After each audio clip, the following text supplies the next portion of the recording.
Yang Ziyun is on her way to see the Taiwanese Olympic gold medal badminton duo Li Yang and Wang Qiling. She's prepared a poster with the words "Go Taiwan" on it to support the pair. She gets to the stadium, darts to the front row, shows her poster, and begins shouting "Go Taiwan." Soon, a security guard comes and asks her if the poster is allowed. He should be really know about the regulations, all that, and why is he posting the question to me? As the guard radios to get some clarification, a man in pink stands up and grabs the poster and runs away. I was shocked, and I have no idea why would people doing such a thing like that. It's really uncivil and violent. Taiwan's flag is not allowed at Olympic events, alongside those of Russia and Belarus. It's written on the rules outside of competition venues. Taiwan is not Taiwan at the Games. Instead, the country goes by Chinese Taipei. According to Olympic policy, fans can technically only cheer for Chinese Taipei and not Taiwan explicitly. But there are no rules governing what people can say or what people can put on posters beyond Taiwan. Because of this, Taiwanese fans fall into something of a gray zone, and Olympic staff aren't sure how to handle Taiwan's fans. Inconsistent rule enforcement leads some to believe that Taiwanese identity is being erased at the Games. The complexity of the Taiwanese identity in the context of the Olympics involves the Chinese Civil War, but also Taiwanese millennials. The Paris Olympics opened with each team floating down the Seine River. The boat carrying Taiwan's Olympians displayed the Chinese Taipei flag, the flag of Taiwan's Olympic Committee. In short, Taiwan competes as Chinese Taipei because back when it was negotiating its Olympic identity in the 1980s, it wanted to represent the Chinese nationalist government that occupied Taiwan. So instead of Taiwan, it fought hard to keep a reference to China in its name without competing as China. In the decades since, people from Taiwan began embracing a more Taiwanese identity as the memory of the Chinese Civil War faded, taking with it the Chinese identity in Taiwan. More than ever, the public would much rather represent Taiwan and just Taiwan at international venues instead of being China with an asterisk. The way that we are treated in the Olympic arena is really very, very rude. Francois Wu was the de facto ambassador to France while the Olympics were being held in Paris, de facto being the operative term. China claims Taiwan as part of its territory and refuses to let any of its diplomatic allies formally recognize Taiwan. This time, China convinced the Olympic Committee even to put our flag in the same level as the flag of Russia and Belarus, to say our flag is forbidden in the arena. China's censorship of Taiwan didn't stop at the Olympics. It also bled over to the Cultural Olympiad, an event held alongside the Olympics that celebrates cultures from around the world.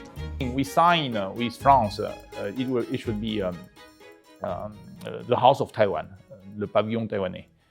And later, when China knows that we are using the House of Taiwan, then again, they are forcing the CIO then to force the French government, I believe, to change the name of from the Taiwan House to Chinese Taipei House, the Pavillon Taipei Chinois. It's really ridiculous. Everyone knows that it's Taiwan, but just everything concerned Taiwan is forbidden. This censorship is hard on Taiwanese fans. After Yang's run-in with security at the badminton match, Taiwanese American Esther Chen felt anxious about the posters she wanted to bring into Olympic venues.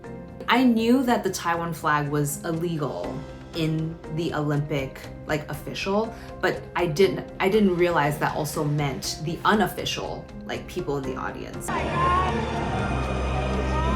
Esther also witnessed a moment when conflict over Taiwan's flag and representation boiled over at the medal ceremony when Taiwanese boxer Ling Yuting won gold. And then I start to hear conflict where people are pulling things back and forth. And there's a lot of like, you can't take this from me, and a lot of fighting sounds that I can hear on my right ear, because it's like happening here. Another security climbs down and then climbs over my seat this way. They're coming from like down below. They climb up and then they just dragged her out. They just fully dragged this girl out. The Olympics rules only explicitly forbids Taiwan's flag. Other references to Taiwan, whether in chants, posters, or apparel, fall into a gray zone that even staff at the games don't know how to handle. And now that I understand the flag is illegal, we all get it, the flag is illegal. But then now you're telling me that other things are also illegal, which becomes a very gray area, right? Like, can I write the word Taiwan? Can I draw the island of Taiwan? Like that, I had a second poster where I wrote Chinese Taipei in Mandarin, and then I have the island of Taiwan, which also frustrated the Chinese audience who were in the badminton match. Enforcement of the rules seem inconsistent and unclear. One woman who brought a pro-Taiwan poster to an Olympic boxing match said she carefully researched the IOC's rules when designing her banner. 做这个功课就是说，我知道台湾在这边进场是有一些有些东西是不可以，所以其实完全海报上没有违反任何不可以带进场的符号或什么，台湾什么都没有，都改成 Formosa 什么。 But staff told her the poster was too big to bring into the venue. 一直沟通，他说尺寸太大嘛，那我就说折起来，他说折起来不行，那最后没办法就被强迫被湿化，对，就是因为湿化就变成两边变，这样就没有尺寸大的问题、大小问题，因为本来就符合。可是他其实真的是莫须有，因为查了法规，他其实完全没有在尺寸大小的问题。 Even Olympic organizers themselves have trouble wrapping their heads around what's allowed. The Taiwanese flag appeared on a changing room for Taiwanese weightlifter Chen Wenhui at her competition in Paris, seemingly placed there by Olympic officials. Over 40,000 volunteers helped out at the Olympics. 2 said they received minimal training on how to handle the issue of Taiwan at the Games. Not during training, but when we came here or during a mission that, for example, when we have to check whether there is flags. Because I didn't know there was a flag in Taiwan and an Olympic flag. And I was confused because I think why there was not used the real flag of Taiwan. The best explanation is one line in the Olympics handbook. No items of political nature can be shown. But that opens the big question, what is considered political? Who gets to determine what is political and what's not? Honestly, I feel like being Taiwanese and having a green passport, that's political. I mean, do you want me to not have a passport? The fact that you're letting a Taiwan passport enter into France, I feel like that's political.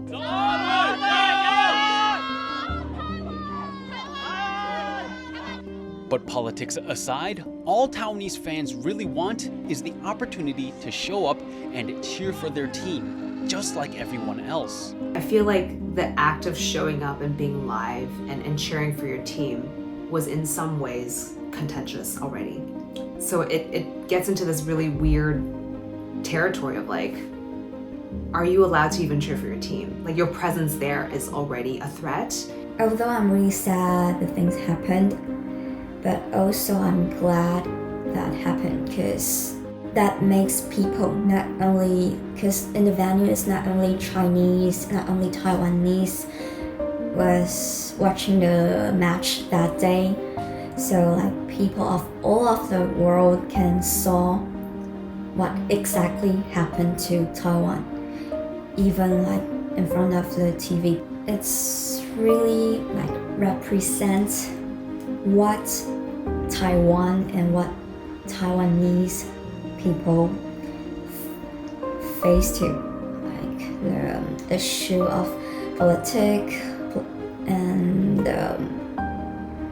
how China treat us. The Taiwan identity issue wasn't as big at the 2020 Tokyo Olympics. It could be because Taiwan and Japan share strong but unofficial ties. With the next Olympics in Los Angeles, with a massive Taiwanese and Chinese population, tensions could be even higher, especially if the organizing committee continues to have an unclear policy towards Taiwan.